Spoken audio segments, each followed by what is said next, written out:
#1 station.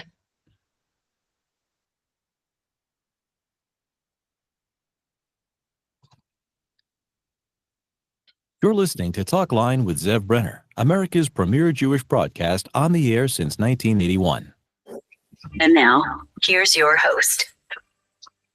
And we're back. Our guest is Professor Marc B. Shapiro. His 9th book is called Renewing the Old, Sanctifying the New, the Unique Vision of Rav Kook. And we're getting to some of your emails right now.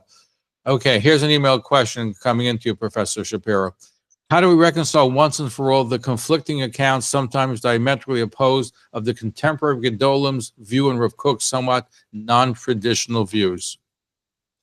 I'm not sure what you need to reconcile. Rav Kook is a gadol in his own right. There's disputes. There's always been disputes between great rabbis. It's like asking, how do you reconcile the Vilna Gaon and Rav Shneur Zalman of Ladi? Who says you have to reconcile? There's different opinions, different hashkafot, different paths, and each is valid for their own followers. Okay, right. And but would you describe him as, he was Hasidish, I would say, right? As opposed to more, well, how would he had many of these Hasidic tendencies. His son, though, Ritzi Yehuda, he sort of like didn't want to speak about these things. But Rav Kook writes about the tzaddik, and he himself in many ways functioned like for his followers is like a holy man. So he did have he was partial to Chassidut, definitely.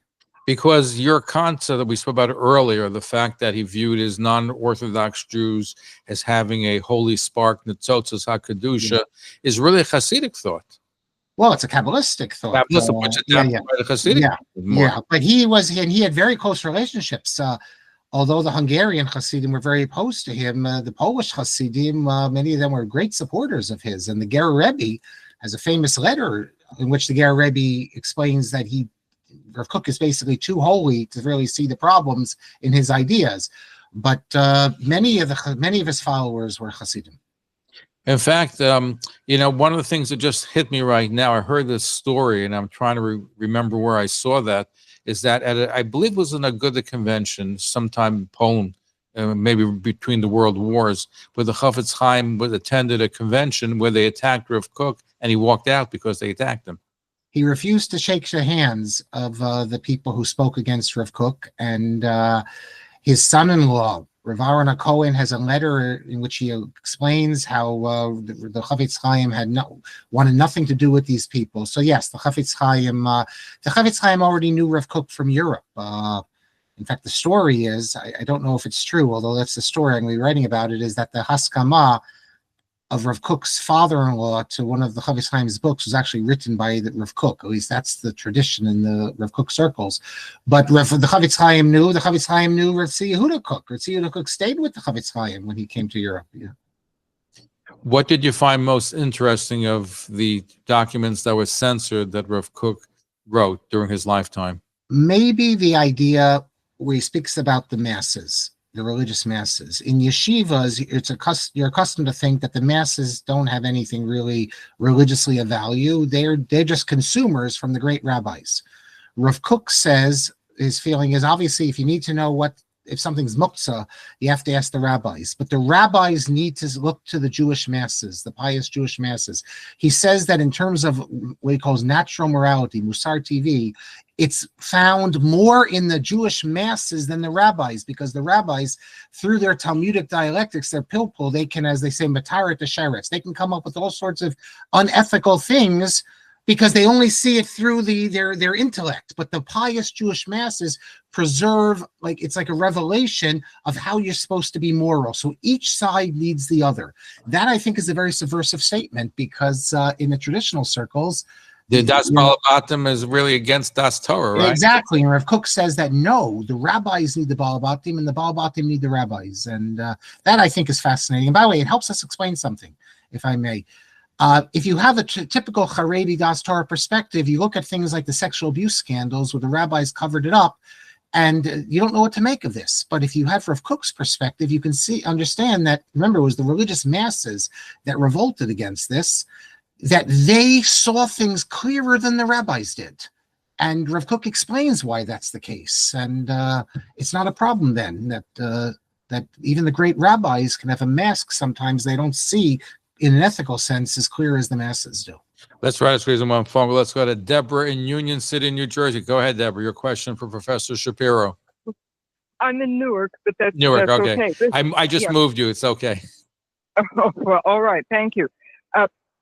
I may have misunderstood what you said at one point. Well, in talking about what Rav Kook was allowing for or encouraging and traditions he wanted in language to preserve. I thought I heard you say that he was insistent on maintaining Ashkenazic pronunciation of Hebrew in Israel. In davening, not in the spoken language, but in shul. You can't teach the children Sephardic. If they're Ashkenazim, they have to follow the tradition. Would you tell me why? Why was that so important to preserve Ashkenazic pronunciation in davening? Well, because there's this notion that you're not supposed to reject your tradition, and this is a tradition going back many hundreds of years. There are some things in the Sephardic pronunciation that are mistaken. There's some, for example, they don't distinguish between tough and suf. There's some things in the Sephardic pronunciation that are better than the Ashkenazic. So, but we're not about to create one new language. So the Ashkenazim are supposed to keep to they Sephardim don't distinguish between the kametz and the patach. They don't distinguish between the seirei and the segel. So these are things that are part of the Ashkenazic tradition, and there's an expression that al titosh tarat imecha, you're not supposed to abandon your tradition. And just like Sephardim shouldn't abandon their tradition, Ashkenazim shouldn't abandon their tradition. Now, eventually, it's hard to see how that would have remained. But Cook is speaking on the early years of when there was so much pressure to teach the kids Sephardic pronunciation, and he said, "Fine, but not in davening." That answer your question? That's really interesting. Yes. I mean, what an interesting way of preserving tradition in order to create adequate spiritual solidarity as the plantings were beginning. That's really something. Thank you. Deborah, thank you for your phone call as always. Thank you for calling in. Okay. Bye-bye. Only a few moments left. What's your 10th book going to be about? There was a notorious forgery in the 18th century by a rabbi named Saul Berlin called Besamim Rosh. So I'm in the midst of a book on that. In fact, I might even go so far as to argue that it was a precursor to the Reform movement. So basically, it's like a terrible fraud that he tried to perpetrate on the rabbinic world. He said that he discovered responsa from various medieval authorities, the Rosh and others, and he published it, and many rabbis were taken in. I think today now they all realize for the most part that this is a forgery, but so I want to look in detail at this forgery. And what was his agenda? I think to subvert traditional Judaism, to put reformist ideas in. There's a few famous responsa, but I think you see this throughout. For instance, he talks about this is one responsa that hasn't been focused on, but he tells a Baba Maisa how Rabbeinu Tam wanted to get rid of the prohibition on non-Jewish wine, and then he says the other rabbis were able to convince Rabbeinu Tam to retract that view, because it could be in the future the non-Jews will then use it for idolatrous ceremonies. So now we're like 800 years after Rabbeinu Tam, 7 years after Rabbeinu Tam, they haven't started using it for these ceremonies. The implication is we go back to Rabbeinu Tam's original ruling that we don't need to worry about non-Jewish wine. But of course, he made it up. Rabbeinu Tam never said anything like that. And throughout the volume, he has Rabbeinu Asher saying that principles of faith change with the times, and we have to study Greek philosophy in order to understand the Torah. He's trying to undermine traditional Judaism at every corner, and this was a huge controversy in his lifetime. He was attacked for this. Yeah. Professor Marc Shapiro, thank you for joining with us. Look forward to having you back again. May I recommend the book, Renewing the Old, Sanctifying the New, the Unique Vision of Rav Kook, published by the Littman Library of Jewish Civilization. Thank you for being part of our show.